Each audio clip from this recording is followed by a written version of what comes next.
Welcome to the Art of Likeability, where you learn the secrets to becoming more likable in all areas of your life. Increasing your likability improves your relationships, and improved relationships increases your success in all areas of your life.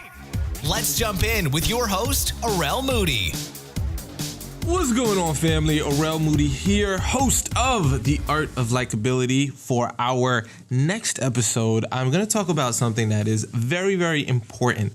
It is the philosophy of what likability is about, and a very important idea to understand when we're talking about likability. Now, we've been doing a few podcasts and it's been amazing. We've jumped to the top of the charts in the career section and the business section, and we actually reached the top of the charts as well for all of the podcasts in all of iTunes. So thank you to everyone for listening, for downloading, for subscribing. Make sure to do that because we're going to be going over some cool stuff. Now, the cool stuff that I want to talk about is the idea, first of all, does everyone need to like me? The answer is no. It's literally impossible to be someone that everyone likes. So what that means to you is that we're going to increase your likability, but I want you to get this idea in your head. No matter what you do, there is 5% of the population that is guaranteed to hate you.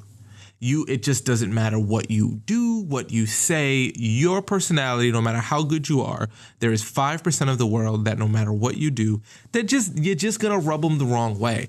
And you need to be 100% okay with that. You know, I do a lot of public presentations, and one of the things that used to bother me a lot when I was doing presentations is I would be speaking to a room of 100 people, and there'd be a few people, you know, with their eyes like closed or sleeping or on their phone. And I used to focus so much on that person that I would forget that was only 2 to 3 people instead of the 98, 97 people who were actively engaged. What we tend to do is focus on the things that are wrong. Instead, focus on the things that are right. I mean, just think about this. If you're going out and you're dressed up and you looking all good and stuff, and 100 people compliment you on how good you look, the one person who says something like, ew, why'd you wear those shoes? Those are ugly. That's the one thing that you get fixated on. Now, once you realize that no matter what you do, there's 5% of the population that won't like you, it's a lot easier for you to let that slide off of your back. If you're meeting people and the majority of people you meet are having a great experience with you and they feel like it's going really well, then continue to do what you've been doing and obviously continue to listen to the podcast to get ideas. But if you come across a person every now and again that just seems to just rub you or you rub them the wrong way, just know that that's life. I mean, I think about it like this. Great people like Martin Luther King Jr. or Gandhi, some of the greatest names in history, have always been violently opposed by certain groups of people. Now, as you and I can look back into our history, we know that what Martin Luther King Jr. was obviously a good thing that he was doing. But in the time, there was just people who did not like him. And unfortunately, they didn't like him enough that he was assassinated. So just remember that you're no better than Martin Luther King Jr. Not everyone liked him, and not everyone is going to like you. What likability really is about is being true to yourself in how you treat yourself, but also how you treat others. And being true to yourself means doing it in the best way possible. So you do not have to lose your own sense of self when you are looking into likability. One of the questions we got from one of our listeners is, well, do I have to change who I am? Or is likability a superficial thing? You know, how can I avoid being superficial if I want to be likable? Everything that you're going to learn in this podcast and continue to learn, nothing is about changing who you are. If you're genuinely not interested in people, and obviously we talk about the importance of being interested in people, then this isn't the right podcast for you. It's just not going to help you. If you don't care about other people, if you're not someone who is genuinely about seeing other people be better, I can't help you. No one can help you. You have to live your life the way you're going to live it. So it's not about changing who you are. If you feel like caring about other people, listening to them, doing things to make their lives better changes your personality, I can't help you, and I don't know if anyone can, because it's going to be a real difficult area. Now, some people may say, well, nobody's nice to me. Why should I be nice to them? I believe that if whatever the world's not giving you is what you should give to the world. If you feel like, wow, I'm not getting enough opportunities, give opportunities to other people. That's actually a great way to kind of change the cycle of giving or change the cycle of destruction or whatever it might be that you're facing. So whenever you find that you're running into someone who doesn't get along with you, just know it's cool. It's supposed to happen that way. There's 5% of the population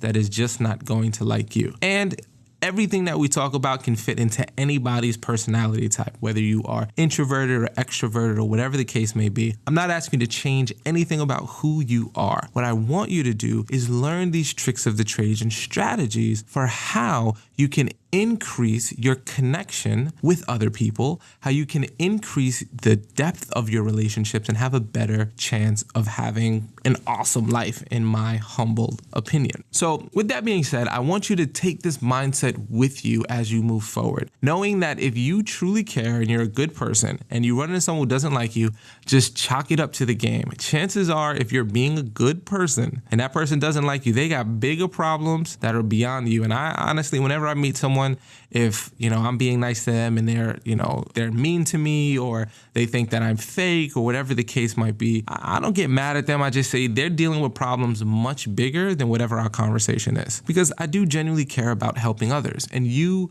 should invite yourself to have that same type of philosophy.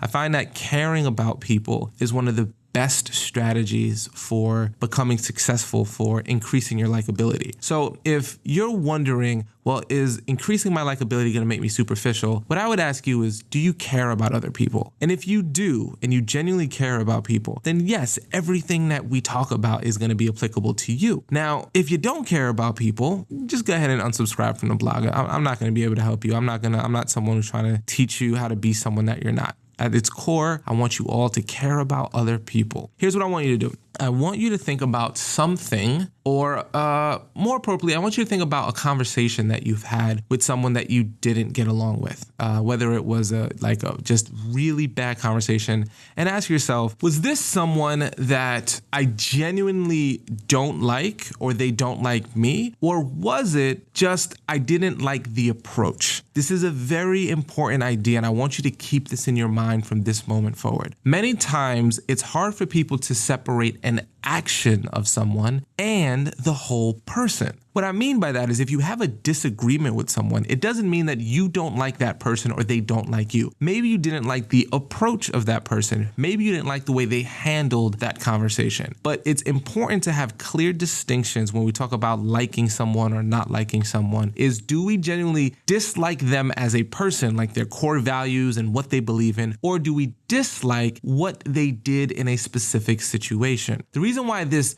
idea is so powerful is that so many times we look at isolated incidents and we say that this is a person. So like if someone doesn't like you, maybe they didn't like the way you said something. It doesn't mean they don't like you. It means they didn't like the way you said something. And not everyone gets this, but I want you to get it. I want you to understand that there's a huge difference between an action that someone does in an isolated incident and who that person is. I've messed up. I've said things probably I shouldn't have said, and I've learned from them, but it doesn't make me a bad person, and it doesn't make you a bad person. So sometimes if someone doesn't like you, maybe they just don't like the approach that you took in a situation. It doesn't mean you are a bad person. It doesn't mean you are a horrible person. It just means maybe they don't like how you did something and they're applying it to you in general. So from this point forward, remember, you do not have to be liked by everyone. There is 5% of the population that no matter what you do is not going to like you. When you make sales call,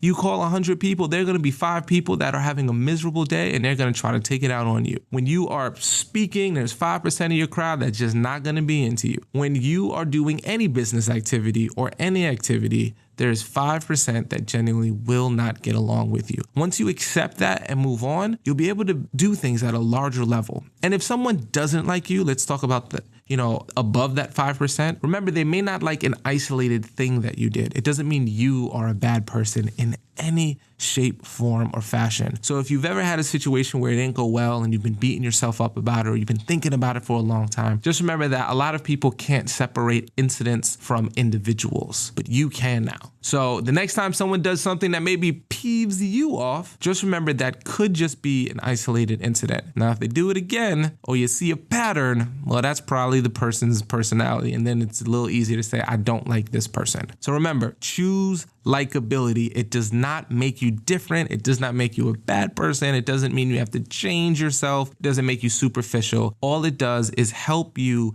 care about others and care about yourself more. So go ahead, make sure and rate the podcast, subscribe. We're going to be putting out new content, and I'm really excited about some of the interviews we got lined up and some of the new ideas we're going to be sharing to help you become more likable in your personal and professional life. Likability is the precursor to all deep relationships. Deep relationships are the spice of life. Success and happiness come from the people that we know. Hope you had an amazing time. Look forward to talking to you soon. Giving you a big old high five. You are awesome. Thanks for listening to The Art of Likeability. Please remember to subscribe to the podcast for more awesome info on how you can improve your likability and improve your life. Until next time, remember, you are awesome!